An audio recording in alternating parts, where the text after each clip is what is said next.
All right, listeners, get ready because today we're doing a deep dive on something kind of surprising, Bluey.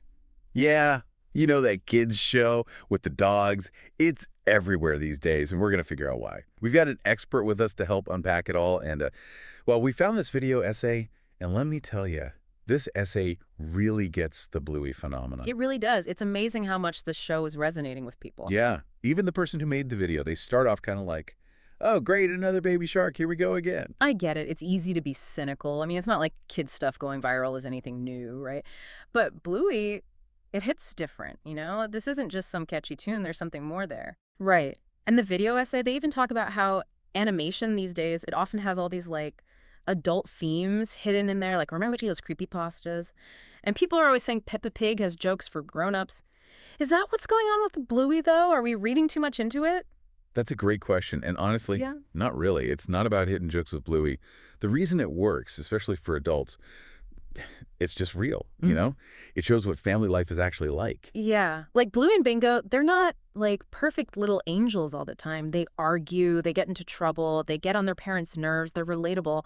And the essay, they make a big deal of how refreshing that is to see. Totally. Because let's face it, most shows for kids, they paint this picture-perfect world, and that's just not how it is. Yeah. For parents especially, I think seeing that honesty in Bluey, it's almost a relief. Totally. It's like the show is saying, it's okay, you're not a bad parent just because your kids are kind of crazy sometimes. Exactly. It normalizes the chaos of having kids, and that's so important in a world where everyone pretends to be perfect online. And that realism, it goes for the parents too, especially Bandit, Bluey's dad. The video essay, they were gushing about him. They even called him the best character ever. Right. He's Right. just so great with those kids, always up for anything, always playing along. And it's not just that he plays, it's that he's so present, you know? Yeah. Like he's really listening to his kids, trying to understand them. Totally. And they don't shy away from showing him messing up either. Like that episode Sleepy Time, where Bluey's pretending to have all those sock babies. Oh, that one gets me every time. The essay talked about that one, how they were in tears by the end. Well, yeah, I mean, it starts out silly, right? But then when Bluey's pretend pregnancy is suddenly over and it cuts to them all grown up, Oh man, that montage hits you right in the feels. it's such a small moment, but it says so much about parenthood, Right. you know? Like, as a parent, you're watching that, and it's like this reminder that they grow up so fast. And it's bittersweet, you're happy, but also a little sad. It's so good. And thing is, kids watching, they might not even catch all that. They're just caught up in the fun of it. But for the adults in the room, Yeah. man, it hits different. That's what I love about this show. It works on so many levels. It really does. And speaking of Bandit and parenting, I think it's so important that they show him making mistakes sometimes. Oh, absolutely. He gets things wrong. He loses his temper. He's not perfect. And that's what makes him so believable. Exactly. Like, nobody's perfect. We're all just figuring it out as we go. The video essay, they even quoted that line, "It's not a perfect dad because that doesn't exist." And it's so true, especially these days with social media and everything. There's this pressure to be the perfect parent. Oh, tell me about it.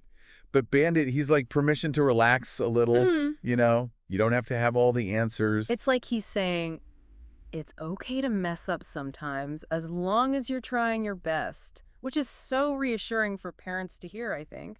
And here's the thing, you don't even have to be a parent to love this show. Right. The essay even talked about that, how even though they don't have kids, they still connected with it. Yeah, they were saying how it reminded them of their own childhood, like playing pretend, going on road trips with family. It's that nostalgia factor, you Mhm. know? Bluey might be set in the present day, but it captures those universal childhood experiences, those simple joys, the feeling of using your imagination. It takes you back. Totally. It's like comfort food, but for your brain. And speaking of comfort, did you see what the essay called Bluey? They called it free therapy.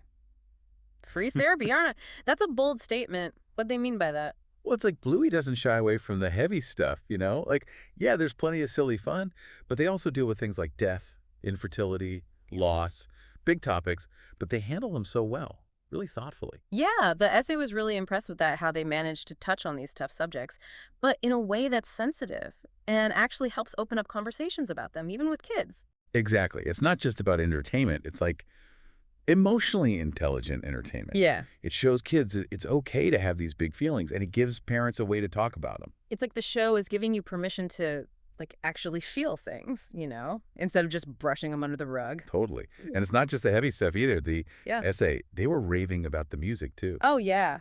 They were saying how much they loved all the different styles of music they use, from classical to jazz to even like rock. They called it eclectic. What do you think? Is there something special about the music in Bluey? Definitely. Music, it can totally change how you feel about something, even if you don't realize it. And Bluey, they use it so effectively, like in that episode, Granddad, remember when they were playing that hockey Oh, game? yeah, with the song, the hockey song, right? Yes. And it's not just a fun song. It brings in this whole other layer of emotion, nostalgia, memories. Suddenly, it's not just a game. It's about family and history, and it's just really powerful stuff. Wow. And you put it like that, it's amazing how much thought goes into every little detail of this show. It's no wonder it's connecting with so many people. Right. It's more than just a kid's show. It's like a cultural moment almost. Totally. And it all started with this one person's love for the show pouring their heart out in this video essay. It's amazing how these things happen, right? Yeah. This simple act of sharing your passion, and suddenly everyone's talking about it. It just goes to show you never know what's going to resonate with people. And sometimes the things we make for kids, they end up teaching us all something valuable. Absolutely. Well said. Well, that's about all the time we have for today's deep dive. Big thanks to our expert for joining us. It's been an enlightening conversation. My pleasure. Anytime. And to our listeners, we hope you enjoyed this deep dive into the world of Bluey. If you haven't seen it yet, give it a watch. You might be surprised what you discover. Until next time, keep exploring, keep asking questions, and most importantly, keep the conversation going.